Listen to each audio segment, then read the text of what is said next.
Last week, the tragic death of Robin Williams got a lot of people talking about depression. I mean, how could someone so rich, famous, funny, loved all over the world want to kill himself? I mean, from the outside, he had a charmed life. It was perfect. And people would say, what did he have to be depressed about? Well, Robin Williams' death taught us that depression is an illness. It's not something you choose to have or are able to refuse to have it. It's not a sign of personal weakness. It's not being selfish. And you can't snap out of it.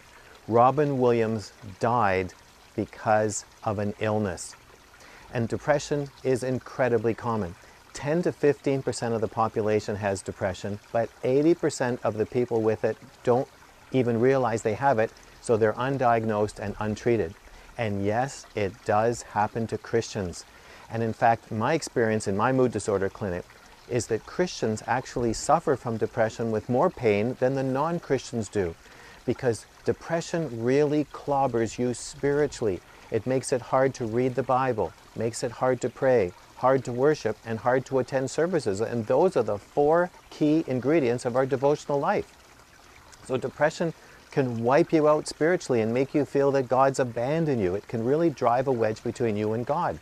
So it's so important to treat depression, and it's so important that Christians recognize the effect of depression on their lives and treat it.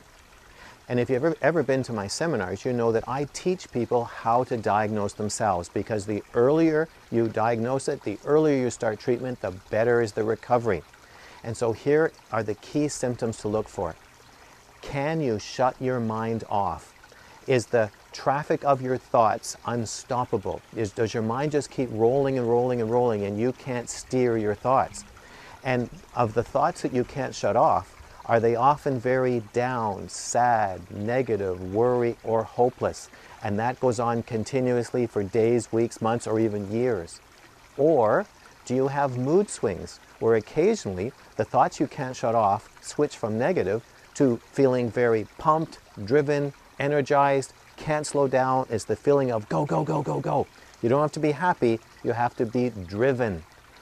And if you have those if you recognize yourself in those patterns and you can't concentrate because you can't shut your mind off, then you need to go into my website and click on the button, Am I Normal? And if you're watching this video on my website, that button is about there. Just go down the right-hand side to about that position. And if you click on Am I Normal, it takes you to a self-assessment page. And there are checklists of symptoms that you can compare yourself to see if you have any of the common mood disorders, depression, anxiety, or bipolar disorder. And if you see yourself in those checklists, print them out and take them to your doctor to start treatment. And yes, medications are safe for Christians. But you don't stop with medications, you also need to talk to a counselor. Or you can even make an appointment with me, and I will walk you through the assessment process, knowing how to talk to your doctor, and we can start the counseling process as well. So just remember, if you have a mood disorder, don't wait for treatment. Go and treat it right away, because it is such a personal and spiritual and even a employment handicap. So to live a transformed life, you need to recognize and then treat a mood disorder if you have it. Now I want to hear from you. For those of you who have experienced and overcome depression or any mood disorder, tell us, what were the keys to your recovery?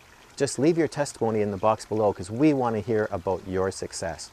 And if this is your first visit here, you need to get our free self-assessment guide. And to do that, just subscribe to the weekly email newsletter, and you know where to find the subscription form. It's always right there. And I'll talk to you again next week. But this week, if you have or know someone who's struggling with their moods, get help now.